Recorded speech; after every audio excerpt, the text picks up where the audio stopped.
क्योंकि तामीर इजी है।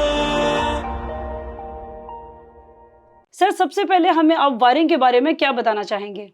जी, थैंक यू, आपका बुलाने का बहुत शुक्रिया।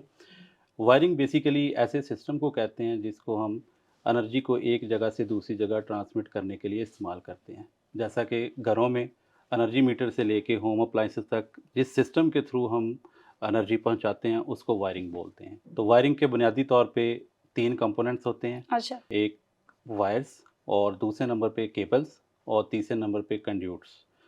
तो वायर, इसको सबसे पहले हम वायर को डिस्कस कर लेते हैं कि वायर इटसेल्फ क्या चीज़ है।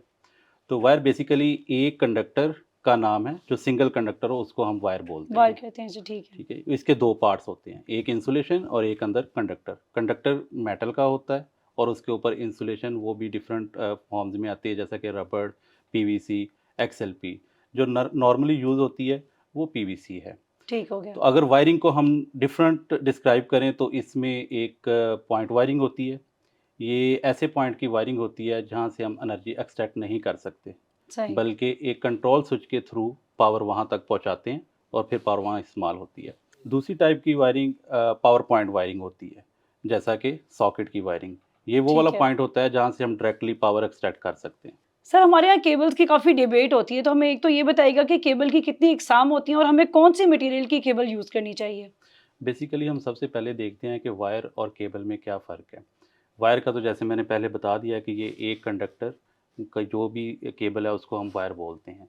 जबकि जो केबल है वो बंच ऑफ कंडक्टर्स होता है, ठीक है? ये 2 या उससे ज़्यादा कंडक्टर जब ग्रुप की फॉर्म में आ जाएँ तो उसको हम केबल बोलते हैं। तो केबल सर्विस के हिसाब से एसी, डीसी दोनों टाइप की सर्विस के लिए हो सकती है। जैसा कि हम देखते हैं कि फाइबर ऑप्टिक केबल है, कंट्रोल सही। केबल है, इंस्ट्रूमेंट केबल है, वेल्डिंग केबल है, बैटरी केबल है। ये कुछ एग्ज़ाम्पल हैं जो एसी और डीसी सर्विसेज़ के लिए हम केबल इस्तेमाल करते हैं। इंटरनेशनली केबल को डिफ़ाइन करने के लिए 2 तरह के स्टैंडर्ड्स हैं जिनको ज़्यादा इस्तेमाल किया जाता है। सही। एक एडब्ल्यूजी है, इसमें वायर साइज़ेज़ 329, 729, 736 इस तरह से होते हैं। जबकि दूसरा जो स्टैंडर्ड है वो एमएम का है। उसमें ठीक है। 1 एमएम, 1.5 एमएम, 2.5 एमएम, 4 एमएम इस तरह से केबल को डिफ़ाइन किया जाता है। तो केबल में भी बुनियादी तौर पर 2 ही कंपोनेंट होते हैं।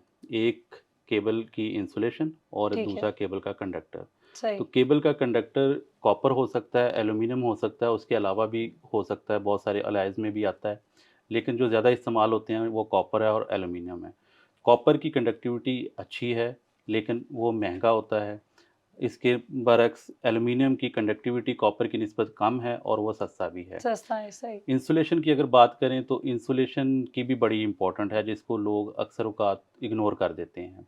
तो इंसुलेशन पीवीसी, एक्सएलपी, रबड़ और फायर रेटेड पीवीसी, ये डिफरेंट पीवीसीज़ आती हैं जो घरों में इस्तेमाल होती हैं। सही। तो इंसुलेशन का रोल इस तरह से इम्पोर्टेंट है कि लोग कंडक्टर तो अच्छा कर लेते हैं, लेकिन इंसुलेशन के ऊपर जो है ना वो तवज्जो नहीं देते।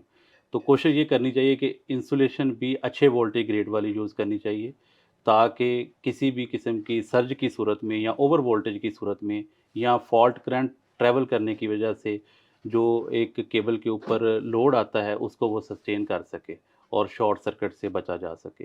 कंस्ट्रक्शन से रिलेटेड रहनुमाई और अपडेट्स के लिए विजिट कीजिए tameereasy.com। क्योंकि तामीर इजी है।